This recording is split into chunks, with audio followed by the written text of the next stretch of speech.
السلام عليكم عليكم يا السلام عليكم عليكم يا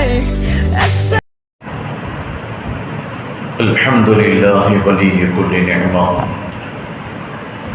وصلى الله على رسوله محمد النبي الرحمة وعلى آله وأصحابه خيار الأمة وسلم عليهم تسليما كثيرا. الحمد لله رب العالمين والصلاة والسلام على سيد المرسلين وعلى آله وأصحابه أجمعين.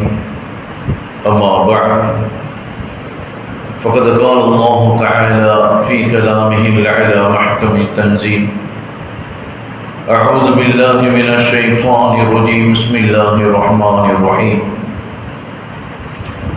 يا أيها الذين آمنوا اتقوا الله حق تقاته ولا تموتن إلا وأنتم مسلمون. وقال الله تعالى أيضا: وهو الذي خلق من الماء بشرا فجعله نسبا وصهرا وكان ربك قديرا. صدق الله العظيم.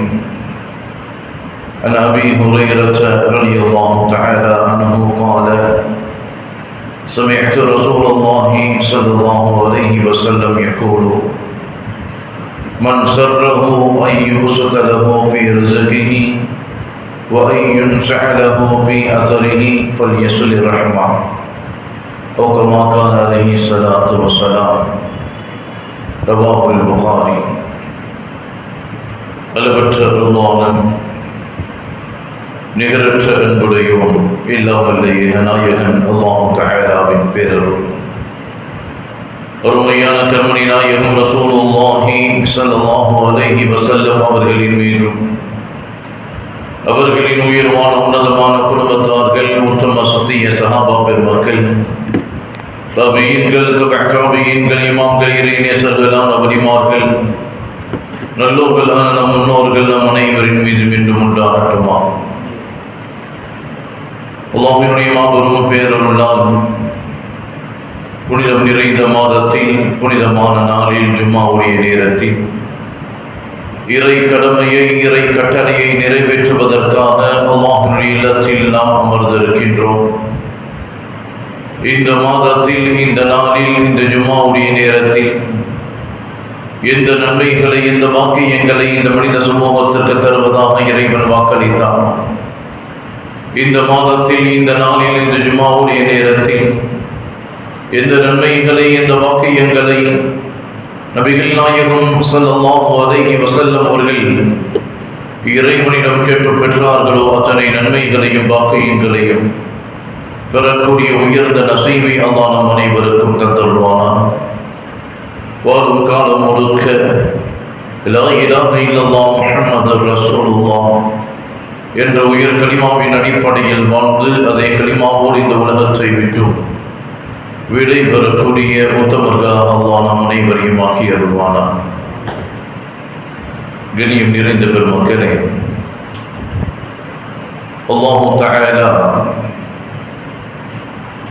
உயர்ந்த உன்னதமான தீனுல் இஸ்லாத்தில் நம்மை நிறைவேறச் செய்திருக்கின்றான். இந்த ஒட்டுமொத்த உலகத்தில் பல மதங்களாய் பல சமூகங்களாய் பல குலங்களாய் பல கோத்திரங்களாய் மனித சமூகம் வாழ்ந்து வருகின்ற போது இறைவன் அங்கீகரித்த இறைவன் ஏற்றுக்கொண்ட உயர்ந்த தீனுல் இஸ்லாத்தில் இறைவன் நம்மை வாழச் செய்திருக்கின்றான். இந்த உலகத்தில் எந்த மதங்களும் எந்த சமூகங்களும் சொல்லித்தராத, எந்த குலங்களும் எந்த கோத்திரங்களும் கற்றுத்தராத உயர்ந்த வழிகாட்டுதல்களை இஸ்லாத்தின் மூலம் நாம் பெற்றுக் கொண்டிருக்கின்றோம். மனிதர்களுக்கு எது எல்லாம் அவசியமோ, எது எல்லாம் அவர்களுக்கு தேவையோ, கடந்த காலங்களில் அவன் எப்படி இருக்க வேண்டும், நிகழ்காலத்தில் அவன் எப்படி இருக்க வேண்டும், வருங்காலங்களில் அவன் எதை எப்படி உற்று நோக்க வேண்டும் என்றெல்லாம் மார்க்கம் பல்வேறுபட்ட நிலைகளில் ஒரு மனிதனுக்கு வழிகாட்டிக் கொண்டே இருக்கின்றது. இஸ்லாம் மனிதர்களுக்கு எது அவசியமானதோ, எது தேவையானதோ அதை ஒவ்வொரு சூழலிலும் ஒவ்வொரு நேரங்களிலும் கற்றுக் கொடுத்து கொண்டே இருக்கின்றது. அப்படி இஸ்லாம் காட்டித்தரக்கூடிய அந்த வழிமுறைகளை, இஸ்லாம் காட்டித்தரக்கூடிய அந்த சட்டதிட்டங்களை பின்பற்றி நடக்கின்ற போது அதன் மூலம் எப்படிப்பட்ட விளைவுகள், எப்படிப்பட்ட பயன்பாடுகள், எப்படிப்பட்ட சிறப்புகளை பெற முடியும் என்பதை இஸ்லாமிய சமூகம் அனுபவித்துக் கொண்டே இருக்கின்றது. அப்படி இஸ்லாம் சொல்லித்தரக்கூடிய மனிதர்களுக்கு தேவையான அவசியமான விஷயங்களில் ஒன்றுதான் நம்முடைய சொந்தங்களோடும் நம்முடைய உறவுகளையும் பேணி வாழ வேண்டும் என்பதை இஸ்லாம் கற்றுக் கொடுக்கின்றது.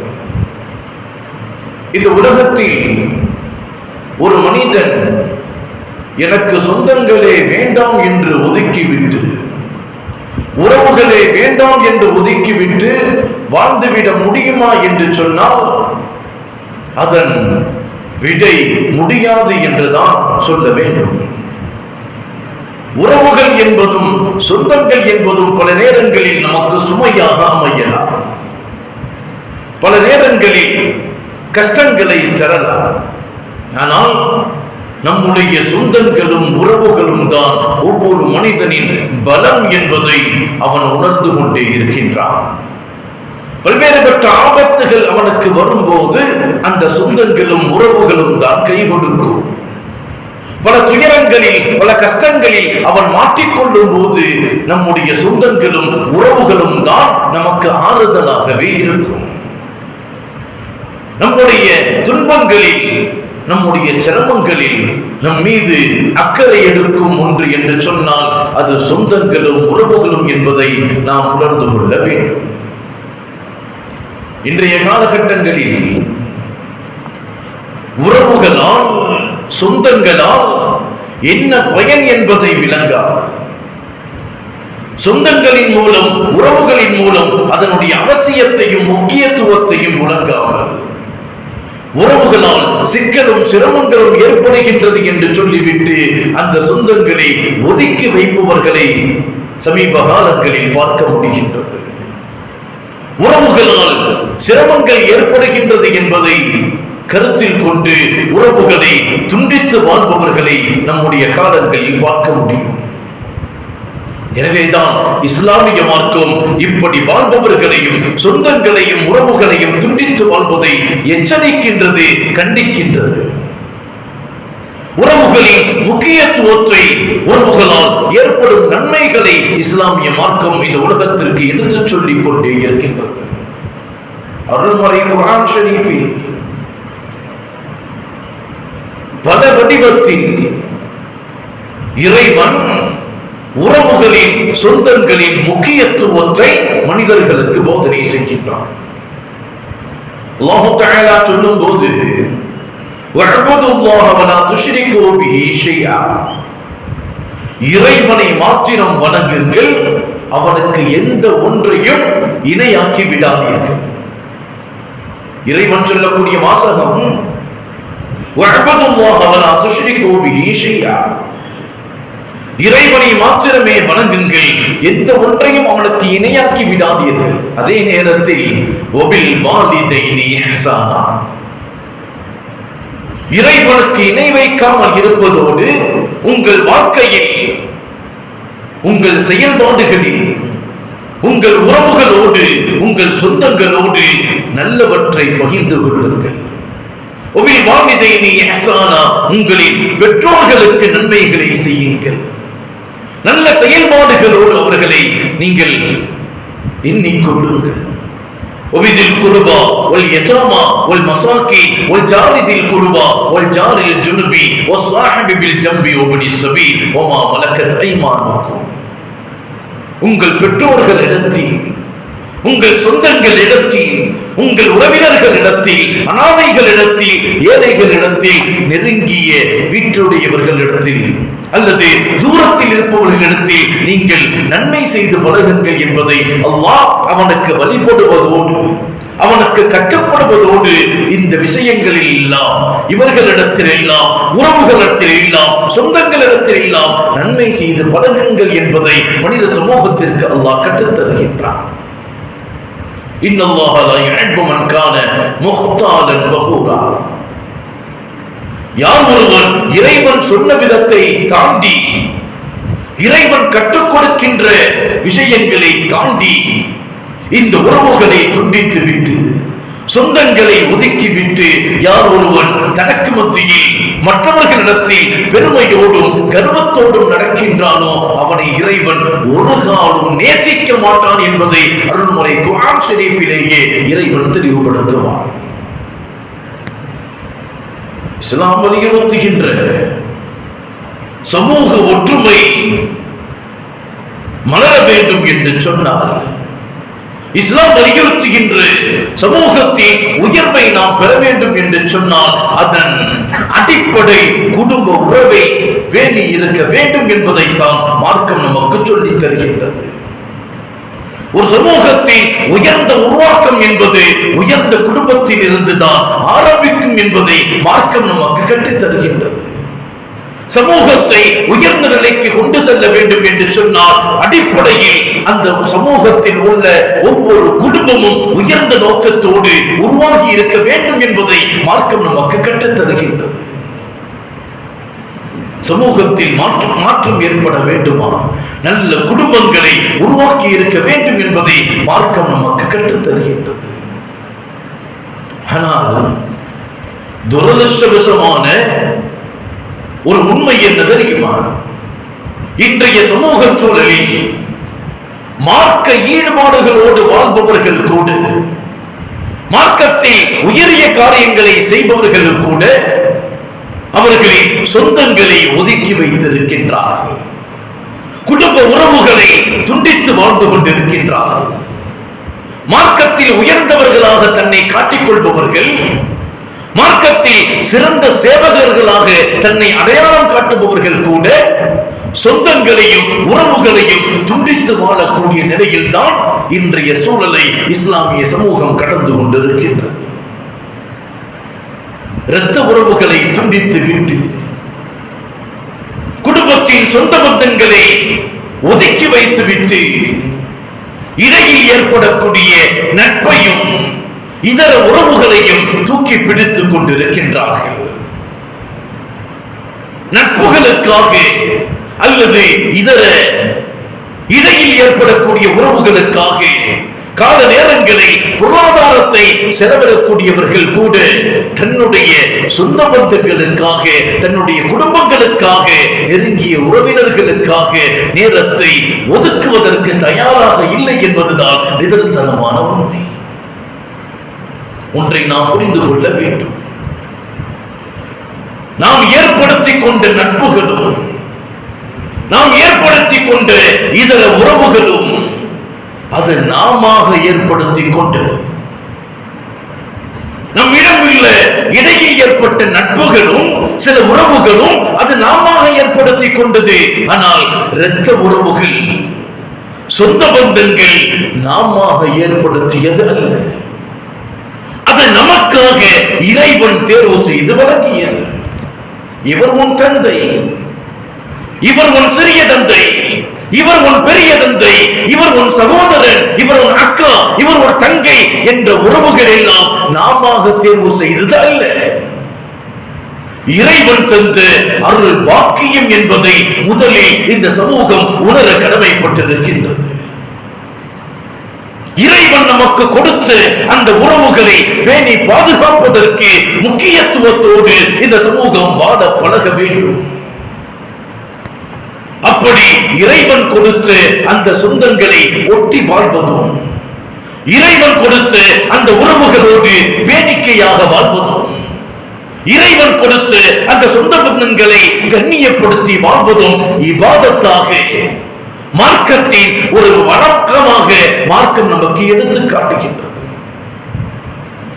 இரத்த உறவுகளை பேணுவது, சொந்த பந்தங்களை பேணுவது வெறும் சமூக கட்டமைப்புக்காக மாத்திரமல்ல, அது இஸ்லாமிய அடிப்படையில் ஈமானோடு தொடர்புடையது என்பதைத்தான் அருள்மறை குர்ஆன் ஷரீஃபில் பெருமானாரின் வார்த்தைகளும் கூட நமக்கு போதனை செய்கின்றது. பெருமானார் ஸல்லல்லாஹு அலைஹி வஸல்லம் அவர்கள் சொன்னார்கள், யார் ஒருவர் இறைவனையும் மறுமை நாளையும் ஈமான் கொண்டிருக்கின்றார்களோ அவர்கள் குடும்ப உறவுகளை பேணி வாழட்டும். யார் ஒருவன் மறுமையையும் இறைவனையும் நம்பிக்கை கொண்டிருக்கின்றானோ அவன் குடும்பத்தை ஒரு காலம் துண்டித்து விட வேண்டாம், சொந்த பந்தங்களை ஒதுக்கிவிட வேண்டாம். ஈமானுக்கான அடையாளமாக குடும்ப உறவுகளை, சொந்தங்களை பேணுவதை பெருமானார் ஸல்லல்லாஹு அலைஹி வஸல்லம் அவர்கள் இந்த சமூகத்திற்கு கற்றுத் தந்தார்கள். புகாரியில், முஸ்லிம் ஷரீஃபில் பதிவு செய்யப்பட்ட ஹதீஸ். அன் ஜுபைர் இப்னு முத்இம் ரலியல்லாஹு தஆலா அவர்கள் சொல்வார்கள், லா யதுகுலுல் ஜன்னத, யார் ஒருவர் சுவனத்திற்குள் செல்ல வேண்டாம் என்று ஆசைப்படுகின்றீர்களா? லா யதுகுலுல் ஜன்னத காத்தியா, பெருமானார் சொன்னார்கள், துண்டித்து வாழ்பவன் ஒரு காலம் சுவனத்திற்குள் செல்ல மாட்டான். துண்டித்து வாழ்பவன் ஒரு காலம் சுவனத்தின் வாடையை கூட நுகர மாட்டான் என்று சொன்னார்கள் பெருமானார் ஸல்லல்லாஹு அலைஹி வஸல்லம். சஹாபாக்கள் கேட்டார்கள், யா ரசூலல்லாஹ், எதை துண்டித்து வாழ்பவன்? பெருமானார் விளக்கம் தந்தார்கள், காத்திஅர் ரஹமி, இரத்த உறவுகளை, சொந்த பந்தங்களை யார் ஒருவன் துண்டித்து வாழுகின்றானோ, சொந்தங்களை ஒதுக்கிவிட்டு வாழுகின்றானோ, சொந்தங்களால் உறவுகளால் கஷ்டம் என்ற நிலையை உருவாக்கி கொண்டு வாழுகின்றானோ அவன் ஒரு காலம் சுவனத்திற்குள் நுழைய முடியாது என்று சொன்னார்கள் நபிகள் நாயகம் ஸல்லல்லாஹு அலைஹி வஸல்லம். புகாரியில், முஸ்லிம் ஷரீஃபில் பதிவு செய்யப்பட்ட ஹதீஸ். ஈமானின் வெளிப்பாடுகளில் ஒன்றாக சொந்த பந்தங்களை பேணுவதை கற்றுத் தந்தார்கள் நபிகள் நாயகம் ஸல்லல்லாஹு அலைஹி வஸல்லம். இறைவன் தந்த மகத்தான அருள்கொடை நம்முடைய நெருங்கிய இரத்த உறவுகள். அருள்மறை குர்ஆன் ஷரீஃபில் இறைவன் அடுக்கடுக்காகவே சொல்லித் தருவான், வஹுவல்லதீ خلق من الماء بشرا, ஒட்டுமொத்த மனித சமூகத்தை இறைவன் தண்ணீரில் இருந்து படைத்தான். ஒட்டுமொத்த மனித சமூகத்தை இறைவன் தண்ணீரில் இருந்து படைத்தான். ஃபஜஅலஹு நஸபா வ சிஹ்ரா, அப்படி தண்ணீரில் இருந்து படைக்கப்பட்ட மனித சமூகத்தை, வம்ச உறவுகளை, குடும்ப பாரம்பரியங்களை இறைவன் உருவாக்கினான். திருமணத்தின் மூலம் சொந்த பந்தங்களை இறைவன் உருவாக்கினான். இது இறைவன் உருவாக்கிய அருள்கொடையான உறவுகள், சொந்தங்கள். வகான ரப்புக கதீரா, இறைவன் ஆற்றல் மிக்கவன் என்ற வார்த்தையை அல்லாஹ் பதிவு செய்வான். இரண்டு உறவுகளை இறைவன் இந்த வசனத்தில் சுற்றி காட்டுவான். ஒன்று தந்தை தாய் வழி உறவுகள், நம்முடைய இரத்த பந்த சொந்தங்கள். இரண்டாவது திருமணத்திற்கு பிந்தைய உறவுகள், மனைவியினுடைய தாய், மனைவியினுடைய தகப்பன், மனைவியினுடைய சொந்த பந்தங்கள். இரண்டு உறவுகளை அல்லாஹ் அருள்மறை குர்ஆன் ஷரீஃபின் மூலமாக உயர்ந்ததாக, கண்ணியமானதாக, இறைவனால் அருள் செய்யப்பட்டதாக இறைவன் குறிப்பிடுவான். இதை தாண்டி இன்னொரு உறவுகளை குர்ஆன் நமக்கு அடையாளப்படுத்தும். ஒன்று இரத்த பந்த சொந்தங்கள், இரண்டாவது திருமணத்திற்கு பிறகு இறைவன் நமக்கு கொடுக்கக்கூடிய உயர்ந்த சொந்த பந்தங்கள். இதை தாண்டி மூன்றாவது ஒரு உறவு முறைகளை மார்க்கம் நமக்கு சொல்லும். இன்னமல் முஃமினூன இஹ்வத்துன் ஃபஅஸ்லிஹு பைன அஹவைக்கும். இன்னமல் முஃமினூன இஹ்வத்துன் ஃபஅஸ்லிஹு பைன அஹவைக்கும். முஃமின்கள் என்ற அடிப்படையில் இறைவனை நம்பிக்கை கொண்டவர்கள் ஒவ்வொருவரும் சகோதரர்கள். உங்களுக்கு மத்தியில் உறவுகளை சரி செய்து கொள்ளுங்கள். உங்களுக்கு மத்தியில் இணைப்புகளை ஒற்றுமையாக்கிக் கொள்ளுங்கள். உங்களுக்கு மத்தியில் சொந்த பந்தங்களை நீங்கள் உறுதியாக்கிக் கொள்ளுங்கள் என்ற வார்த்தையை அல்லாஹ் பயன்படுத்துகின்றான். இரத்த உறவுகளை தாண்டி திருமணத்திற்கு பிந்தைய உறவுகளை தாண்டி இன்னொரு சொந்த பந்தங்கள் மூமினான ஆண்களுக்கும் பெண்களுக்கும் உண்டு. அது யார் தெரியுமா? மற்ற மூமினான சகோதரர்கள், மற்ற இறை நம்பிக்கையாளர்கள், ஒவ்வொருவரும் ஒவ்வொரு மூமினுக்கும் சகோதரர்கள். இப்படி 3 வகையான உறவுகளை அருள்மறை குர்ஆன் ஷரீஃப் அடையாளப்படுத்தும். இந்த 3இல் அல் அர்ஹாம் என்று சொல்லக்கூடிய இரத்த பந்த உறவுகள் என்பது அது இறைவன் கொடுத்த மாபெரும் அருள்கொடை. குர்ஆன் ஷரீஃபில் இறைவன் சொல்லுவார், வத்தகுல்லாஹல்லதி தஸாஅலூன பிஹி வல் அர்ஹாம் இன்னல்லாஹ கான அலைக்கும் ரகீபா. உங்களின் இரத்த பந்த சொந்தங்களோடு நீங்கள் ஒட்டி வாழ்ந்து கொள்ளுங்கள், ஒரு காலம் அதிலிருந்து விலகி விடாதீர்கள், இறைவன் உங்களை கண்காணித்துக் கொண்டே இருக்கின்றான்.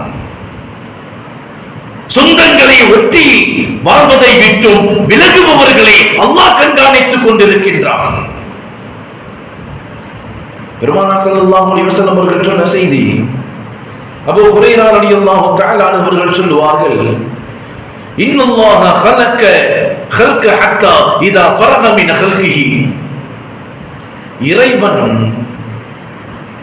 தன்னுடைய படைப்புகளை படைத்து முடித்த போது, எல்லா படைப்புகளையும் இறைவன் படைத்து முடித்த போது, கால ரஹீம்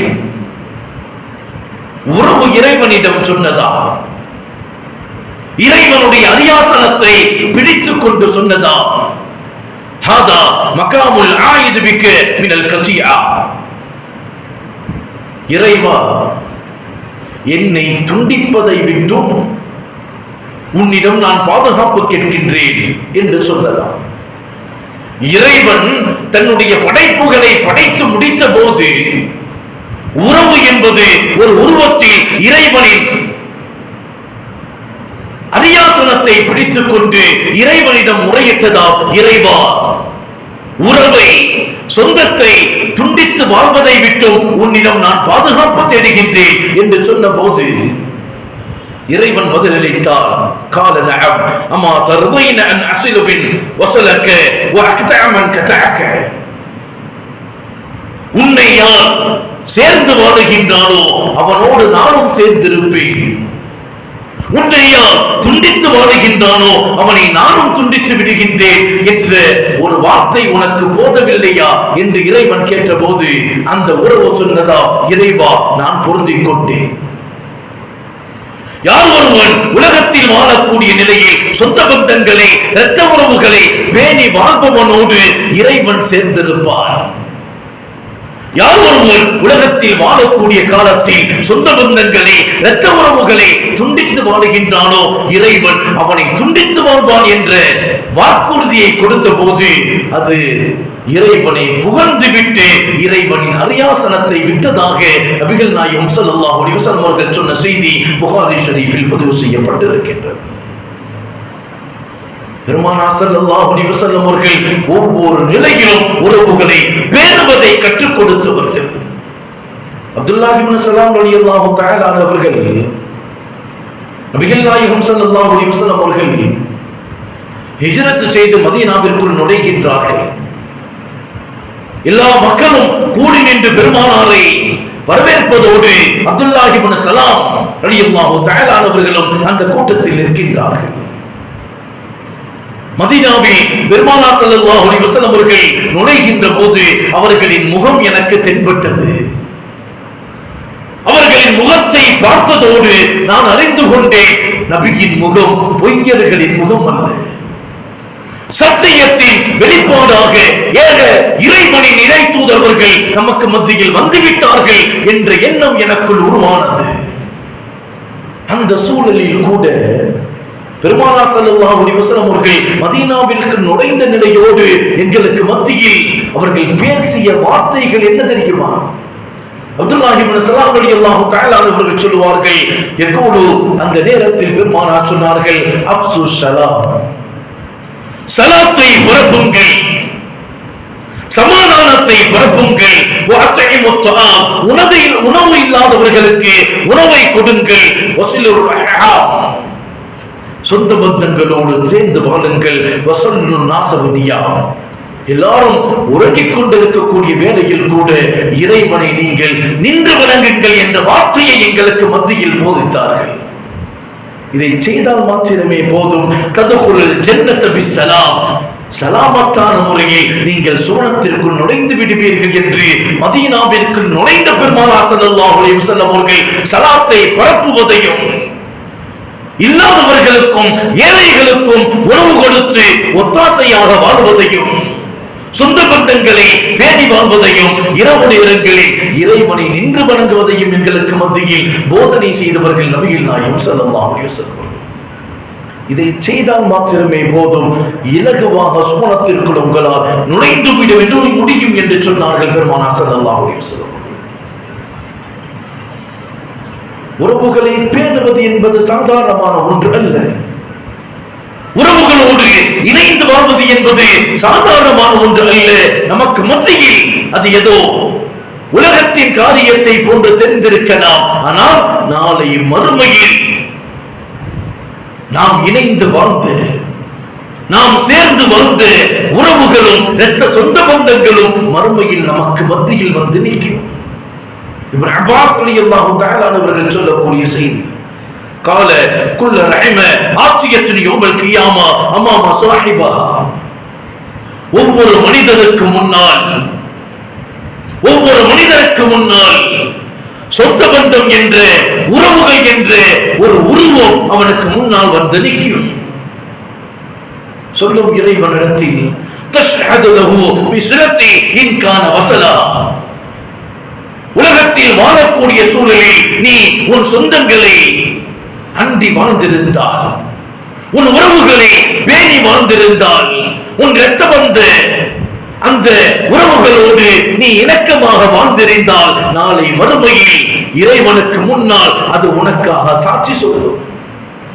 தஷ்ஹது லஹு பிஸ்ரத்தி இன் கான வஸலஹா, இறைவா இவன் உலகத்தில் வாழக்கூடிய நிலையில் சொந்த பந்தங்களை சேர்ந்து வாழ்ந்தான், உறவுகளோடு ஒட்டி வாழ்ந்தான். அப்படி இல்லாமல் வஅலைஹி பிகத்தியத்தி இன் கான கதரா, உலகத்தில் வாழக்கூடிய சூழலில் நீ சொந்தங்களை முறித்து வாழ்ந்திருந்தால், உறவுகளை ஒதுக்கிவிட்டு வாழ்ந்திருந்தால், சொந்தங்களை பேணாமல் வாழ்ந்திருந்தால், தாய் தந்தையை நீ உதாசீனப்படுத்தி இருந்தால், சொந்தங்களை அவனுடைய சொத்து பத்துக்களை பறித்துவிட்டு அவனை அனாதையாக்கி இருந்தால், நாளை மறுமையில் உனக்கு முன்னால் ஒரு உருவமாக வந்து நிற்கும். சொல்லும் இறைவா, உலகத்தில் வாழக்கூடிய காலங்களில் இவன் சொந்த பந்தங்களை வெட்டி வாழ்ந்தான், உறவுகளை மதிக்கவில்லை, உறவுகளுக்கான கண்ணியத்தை கொடுக்கவில்லை, மனோ இச்சையை பின்பற்றி வாழ்ந்தான், மார்க்கத்தின் அடிப்படையில் வாழவில்லை. இவனை நீ சுவனத்தில் நுழைத்து விடாதே என்று எச்சரிக்கை செய்யும் நம்முடைய உறவுகளும் சொந்த பந்தங்களும். பெருமானார் ஸல்லல்லாஹு அலைஹி வஸல்லம் அவர்கள் சொல்லிய வார்த்தை புகாரி ஷரீஃபில் பதிவு செய்யப்பட்டிருக்கின்றது.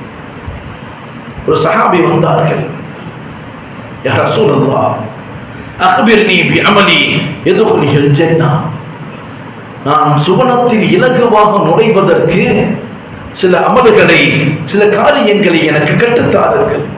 பெருமானார் பதில் சொன்னார்கள், தஅபுதுல்லாஹ லா துஷ்ரிகு பிஹி ஷைஆ, இறைவனை மாத்திரம் வணங்கு, இறைவனுக்கு எந்த ஒன்றையும் இணையாக்கி விடாதே. துகீமுஸ் ஸலா, தொழுகையை சரியாக நிரந்தரமாக இறைவனுக்காக வேண்டி தொழுகு. வதுத்தி ஸகா, மார்க்கம் கடமையாக்கிய ஜகாத்தை கணக்கு பார்த்து நீ ஒவ்வொரு வருடமும் நிறைவேற்றி விடு. வதஸ்லுர் ரஹ்மான், உறவை பேணிக்கொள். இந்த விஷயங்களில் நீ சரியாக இருந்தால் நீ சுவனத்திற்குள் இலகுவாக சென்றுவிட முடியும் என்று நபிகள் நாயகம் ஸல்லல்லாஹு அலைஹி வஸல்லம் அவர்கள் சொன்ன வார்த்தை புகாரி ஷரீஃபில் பதிவு செய்யப்பட்டிருக்கின்றது. மறுமையில் மாத்திரமல்ல, பெருமானார் இன்னும் சொன்னார்கள். அபூ ஹுரைரா ரலியல்லாஹு தஆலா அவர்கள் சொன்ன செய்தி, சமிஅத்து ரசூலுல்லாஹி ஸல்லல்லாஹு அலைஹி வஸல்லம், யார் ஒருவன் உலகத்தில் வாழக்கூடிய சூழலில் விசாலமான வாழ்வாதாரத்தை எதிர்பார்க்கின்றான், சுகங்களும் சொத்துக்களும் எனக்கு வேண்டும் என்று எதிர்பார்க்குகின்றானோ, நீண்ட ஆயுளை, உயர்ந்த வரக்கத்திற்குரிய வாழ்க்கையை இந்த உலகத்தில் யார் ஒருவன் எதிர்பார்க்குகின்றானோ அவனின் இரத்த உறவுகளை பேணி வாழட்டும் என்று சொன்னார். சொந்தங்களை பேணுவதால், உறவுகளை அரவணைப்பதால் இந்த உலகத்திலேயே விசாலமான ரிஸ்குகளையும் வரக்கத்திற்குரிய வாழ்க்கைகளையும் அல்லாஹ் வழங்குவதாக பெருமானார் ஸல்லல்லாஹு அலைஹி வஸல்லம் அவர்கள் சொன்ன செய்தி. அப்துல்லாஹ் இப்னு மஸ்ஊத் ரலியல்லாஹு தஆலா அவர்களிடத்தில் அவருடைய மனைவி கேட்டார்கள், நான் பெண்கள் பகுதியில் பள்ளிவாசலில் அமர்ந்திருந்தேன். நபிகள் நாயகம் ஸல்லல்லாஹு அலைஹி வஸல்லம் அவர்கள் பிரசங்கம் செய்து கொண்டிருந்தார்கள். பெண்களே, தான தர்மங்களை செய்யுங்கள் என்ற வார்த்தையை பெருமானார் ஸல்லல்லாஹு அலைஹி வஸல்லம் அவர்கள் சொன்னார்கள். அந்த நேரத்தில் அப்துல்லாஹ் இப்னு மஸ்ஊத் ரலியல்லாஹு தஆலா அவருடைய மனைவி சொன்னார்கள், நான் என்னுடைய அரவணைப்பில் அனாதைகளுக்கு செலவழிப்பவனாக வாழ்ந்து கொண்டிருக்கின்றேன். என்னுடைய கணவருக்கும் என்னுடைய குடும்பத்தார்களில், சொந்த பந்தங்களில் அனாதையாக இருப்பவர்களுக்கும் நான் செலவழித்துக் கொண்டிருக்கின்றேன். இப்படி செலவழிப்பதும் தர்மத்தில் சேருமா என்று கேட்டு வாருங்கள் என்று எனது கணவரிடம் சொன்ன போது அப்துல்லாஹ் இப்னு மஸ்ஊத் ரலியல்லாஹு தஆலா அவர்கள் சொன்னார்கள், உங்கள் கேள்விக்கான பதிலை நேரடியாக பெருமானாரிடம் கேட்டுக்கொள்ளுங்கள். பெருமானார் ஸல்லல்லாஹு அலைஹி வஸல்லம் அவர்கள் வீட்டிற்கு வருகின்றேன். பிலால் ரலியல்லாஹு தஆலா அவர்கள் நின்று கொண்டிருக்கின்றார்கள். பிலால் ரலியல்லாஹு தஆலா அவர்கள் நான் சொன்னேன், பெருமானார் தான தர்மங்கள் செய்யுங்கள் என்று கூறி இருக்கின்றார்கள். நான் எனது கணவர், எனது குடும்பத்தார்களில் சொந்த பந்தங்களில் அனாதைகளை எல்லாம் நான் அரவணைத்துக் கொண்டிருக்கின்றேன். இது தர்மத்தில் சேருமா என்று பெருமானாரிடம் கேட்டு வாருங்கள் என்று சொல்லிய போது ஸைனப் ரலியல்லாஹு தஆலா அவர்கள் சேர்த்தே சொன்னார்கள், நான் யார் என்பதை சொல்ல வேண்டாம், கேள்விக்கான பதிலை பெற்று வாருங்கள். பிலால் ரலியல்லாஹு தஆலா அவர்கள் கேள்வியை பெருமானாரிடம் கேட்கின்ற போது பெருமானார் கேட்டார்கள், இதை யார் கேட்டது? அப்துல்லாஹ் இப்னு மஸ்ஊத் ரலியல்லாஹு தஆலா அவருடைய மனைவி ஸைனப் தான் கேட்டார்கள். யா ரசூலல்லாஹ் சொன்னார்கள். உடனே நபிகள் நாயகம் ஸல்லல்லாஹு அலைஹி வஸல்லம் அவர்கள், நஅம் லஹா அஜ்ரானி, அஜ்ருன் கராபதி வ அஜ்ருன் ஸதகா. ஆம், ஸைனபிடம் சொல்லுங்கள், அவர்களுக்கு 2 கூலி உண்டு. ஒன்று சொந்தங்களை பேணி வாழ்வதால், இன்னொன்று அவர்களுக்கு செலவழிப்பதும் சதக்காவில் சேரும் என்று உயர்ந்த வார்த்தையை அவர்களிடம் சொல்லிவிடுங்கள் என்று சொன்னார்கள் நபிகள் நாயகம் ஸல்லல்லாஹு அலைஹி வஸல்லம். சொந்தங்களில் சில பேர் நம்மை கஷ்டப்படுத்துவார்கள், சொந்தங்களில் சில பேர் நம்மை சிரமப்படுத்துவார்கள், நம்மை குறை கண்டு கொண்டே இருப்பார்கள், நம்மை குத்தி பேசிக் கொண்டே இருப்பார்கள். ஆனால் மார்க்கம் என்ன சொல்லும் தெரியுமா? யார் உன்னை கஷ்டப்படுத்துகின்றானோ, யார் உன்னை சிரமப்படுத்துகின்றானோ, யார் ஒருவன் உன்னை குத்தி பேசிக் கொண்டே இருக்கின்றானோ அவரிடத்தில் நீ நல்ல முறையில் நடந்து கொள். பெருமானார் சொன்ன வார்த்தை அது. தன்னோடு இணைந்திருப்பவர்களிடம் நல்ல முறையில் நடந்து கொள்ளவன் உறவை பேணுபவன் அல்ல. யார் ஒருவன் உனக்கு கஷ்டத்தை தந்தாலும், உனக்கு சிரமத்தை தந்தாலும், சொந்த பந்தமாக இருந்தும் உனக்கு எரிச்சல் ஊட்டினாலும் அவர்களோடு நல்ல முறையில் நீ நடந்து கொள்வதுதான் உயர்ந்த சொந்தங்களை பேணுவதற்கான அடையாளம் என்று சொன்னார்கள் நபிகள் நாயகம் ஸல்லல்லாஹு அலைஹி வஸல்லம். ஒரு மனிதர் வந்தார் பெருமானாரிடத்தில், யா ரசூலல்லாஹ், எனக்கு சில சொந்த பந்தங்கள் உண்டு, அவர்களின் உரிமைகளை நான் சரியாக பேணிக் கொண்டிருக்கின்றேன். அவர்களுக்கு கஷ்டம் என்று சொன்னால் நான் ஓடி சென்று உதவுகின்றேன். அவர்களுக்கான உரிமைகளை, விஷயங்களை வேடிக்கையோடு நான் செய்து வருகின்றேன். ஆனால் எனது சொந்த பந்தங்கள் தான், எனது உறவினர்கள் தான் எனக்கான உரிமைகளை அவர்கள் சரியாக செய்வதில்லை. அவர்களிடத்தில் நான் நல்ல விதமாக நடந்து கொள்ளுகின்றேன், ஆனால் அவர்கள் என்னோடு மிக மோசமாக நடந்து கொண்டிருக்கின்றார்கள். சகிப்புத்தன்மையோடு பொறுமையோடு நான் அவர்களிடத்தில் நடந்து கொண்டுதான் வருகின்றேன். ஆனால் அவர்கள் அறிவீனத்தனமாக என் மீது அதிகம் கோபப்பட்டுக் கொண்டே இருக்கின்றார்கள். நான் என்ன செய்வது? எனது வாழ்க்கையில் என்னுடைய சொந்த பந்தங்களோடு என்னுடைய உறவுகளோடு நான் நல்ல முறையில் நடந்து கொண்டாலும் அவர்கள் என்னிடத்தில் நல்ல முறையில் நடந்து கொள்வதில்லை. பொறுமையோடு நான் அவர்களை சென்றடைந்தாலும் என் மீது அவர்கள் கோபப்படுகின்றார்கள். அவர்களின் உரிமைகளை நான் சரியாக நிறைவேற்றினாலும் எனது உரிமைகளை அவர்கள் நிறைவேற்றுவதில்லை என்று சொன்ன போது பெருமானார் சொன்னார்கள், நீங்கள் சொல்லுகின்றீர்களே எல்லாவற்றையும் பொறுத்து கொண்டு அவர்களை அரவணைத்துக் கொண்டிருக்கின்றேன் என்று இப்படி நீங்கள் இருந்தால் அவர்கள் உங்களுக்கு எதிராக எதை செய்தாலும் உங்களுக்கு உதவியாக இறைவன் இருப்பான் என்று சொன்னார்கள் நபிகள் நாயகம் ஸல்லல்லாஹு அலைஹி வஸல்லம். இந்த பண்பில் இந்த குணம் உங்களிடம் இருந்து மாறாமல் இருக்கும் வரை எத்தனை உறவுகள் உங்களுக்கு எதிராக இருந்தாலும் உங்களுக்கு ஆதரவாக இறைவன் செயல்பட்டுக் கொண்டே இருப்பான் என்று நபிகள் நாயகம் ஸல்லல்லாஹு அலைஹி வஸல்லம் அவர்கள் சொன்ன வார்த்தை. அவர்களின் குணமும் அப்படித்தான் இருந்தது.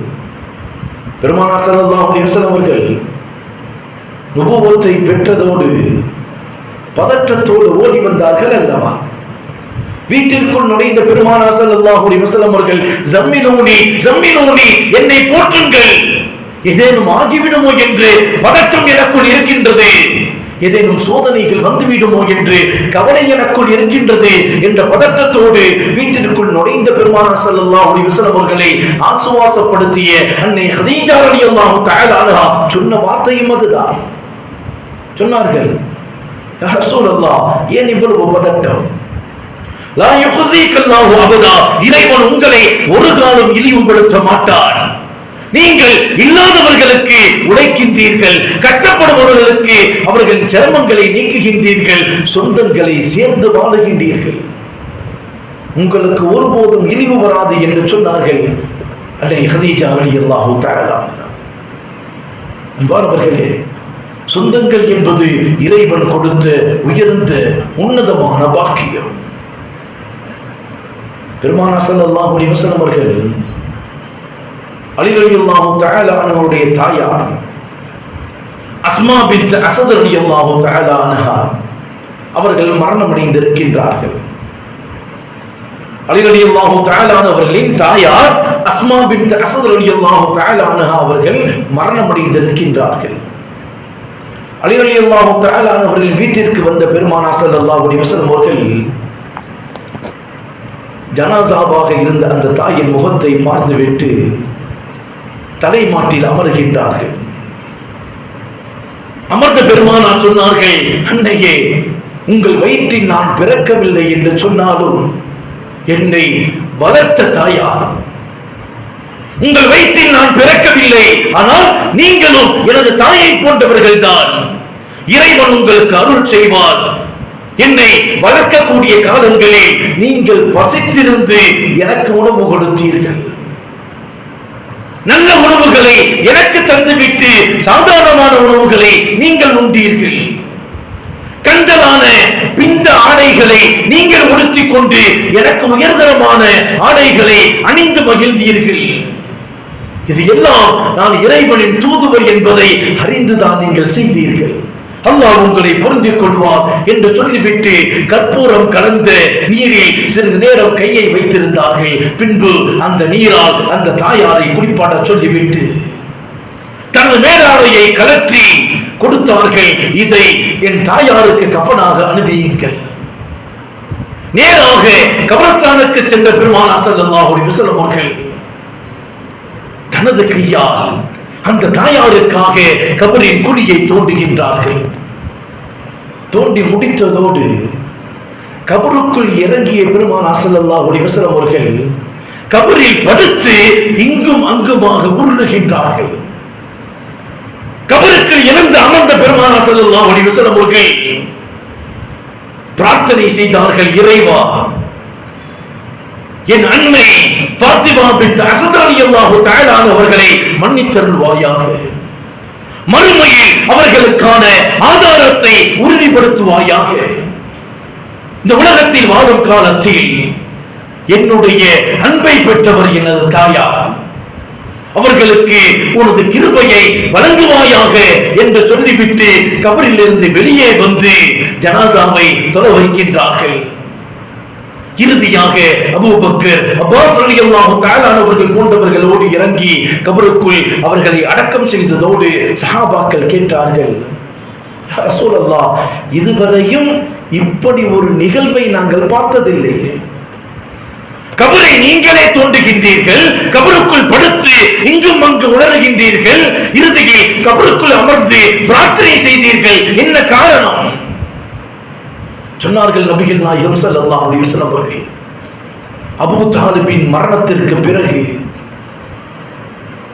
ஃபாத்திமா பின்த் அஸத் ரலியல்லாஹு தஆலா அன்ஹா இந்த தாயை போன்று என்னை அரவணைத்தவர்கள் யாரும் இல்லை, என்னை அரவணைத்தவர்கள் யாரும் இல்லை. நாளை மறுமையில் உயர்ந்த அந்தஸ்திற்கு அல்லாஹ் அவர்களை உரித்தாக்க வேண்டும் என்பதற்காகத்தான் எனது ஆடையை அவர்களுக்கு கொடுத்தேன். கபரில் எந்த கஷ்டமும் அவர்களுக்கு வந்துவிடக் கூடாது என்பதற்காகத்தான் நான் கபரில் படுத்து உருண்டேன் என்று சொன்னார்கள் நபிகள் நாயகம் ஸல்லல்லாஹு அலைஹி வஸல்லம். தபரானி ஷரீஃபில் பதிவு செய்யப்பட்ட ஹதீஸ். இந்த சொந்தங்களாக இருந்தாலும் அதை எந்த வகையிலும் சோதித்து விடாமல், கஷ்டப்படுத்தாமல், யார் நமக்கு எந்த கஷ்டங்களை கொடுத்தாலும், ஏன் அபூ லஹப் பெருமானார் ஸல்லல்லாஹு அலைஹி வஸல்லம் அவர்களை பல்வேறுபட்ட கஷ்டங்களை கொடுத்தவர். அபூ லஹபின் மனைவி பெருமானாரின் மீது மண்ணை வாரி தூற்றியவர். அப்படி இருந்தும் சில மதீனாவினுடைய சஹாபிய பெண்கள்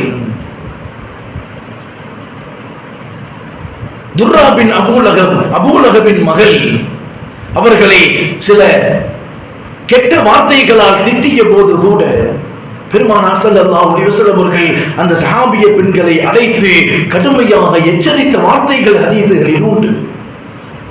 யாரை திட்டுகின்றீர்கள்? துர்ரா பின், இந்த பெண் என்னுடைய உறவு பெண், என்னுடைய சொந்தம், என்னுடைய சச்சாவின் மகள். யாரை திட்டி இருக்கின்றீர்கள்? உங்கள் மீது இறைவனின் கோபம் உண்டாகட்டும் என்று எச்சரித்தவர்கள் நபிகள் நாயகம் ஸல்லல்லாஹு அலைஹி வஸல்லம்.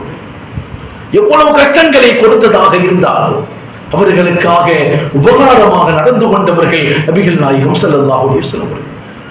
அன்பானவர்களே, இரத்த உறவுகள் என்பது இறைவன் நமக்கு கொடுத்த மாபெரும் அருள் கொடை.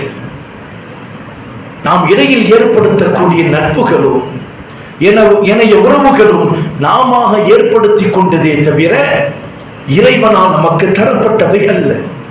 இறைவனால் நமக்கு கொடுக்கப்பட்ட உறவுகள், இரத்த சொந்தங்கள் மிக பெரும் பாக்கியம் என்பதை உணர்ந்து மார்க்கம் எதை நமக்கு கற்றுத்தருகின்றதோ, பெருமானார் எப்படிப்பட்ட வாழ்க்கையை வாழ வேண்டும் என்று நமக்கு சொல்லித் தந்தார்களோ அந்த அடிப்படையில் இந்த உலகத்தில் வாழும் போதுதான் இந்த உலகத்தை தாண்டி உயர்ந்த சுவனத்தை நம்முடைய உறவுகளும் சொந்தங்களும் பெற்றுத்தரும் என்பதை பெருமானார் ஸல்லல்லாஹு அலைஹி வஸல்லம் அவர்கள் தன்னுடைய வாழ்க்கையின் மூலமாக நமக்கு கற்றுத்தந்தார்கள். அத்தனை சஹாபாக்களும் அந்த அடிப்படையில் தான் வாழ்ந்து இந்த உலகத்திலும் சரி நாளை மறுமையிலும் சரி இறைவனின் பொருத்தத்திற்குரிய ரலியல்லாஹு அன்ஹும் வரது அன், அல்லாஹும் அவர்களை பொருந்திக் கொண்டான், அவர்களும் அல்லாஹ்வை பொருந்திக் கொண்டார்கள் என்ற சுபசோபனத்திற்குரிய வார்த்தையை இறைவனிடம் பெற்றதற்கு பெருமானார் கற்றுக் கொடுத்த வாழ்க்கை அவர்களுக்கு காரணமாக அமைந்தது. இந்த உலகத்தில் மார்க்கம் எப்படி வாழ வேண்டும் என்று நமக்கு சொல்லி இருக்கின்றதோ அந்த அடிப்படையில் வாழ்ந்து உறவுகளை பேணி இரத்த சொந்தங்களுக்கான கண்ணியங்களையும்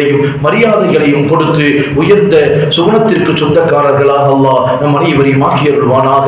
பெருமானார் ஸல்லல்லாஹு அலைஹி வஸல்லம் அவர்கள் சொன்னார்களே, தூபா லிமன் வஜத ஃபீ ஸஹீஃபத்திஹி இஸ்திக்ஃபாரன் கஸீரா. யார் நாளை மறுமையில் தன்னுடைய நன்மை தீமை ஏடுகளில் அதிகம் தௌபா செய்தவர்களாக இறைவனிடத்தில் பாவ மன்னிப்பை பெற்றுக் கொள்கின்றார்களோ அவர்களுக்கு சுபசோபனம் என்று சொன்னார்களே, அப்படிப்பட்ட உயர்ந்த வாக்கியத்திற்குரிய நன்மக்களாக அல்லாஹ் நம் அனைவரையும் ஆக்கியருள்வானாக. வஆகிரு தஅவா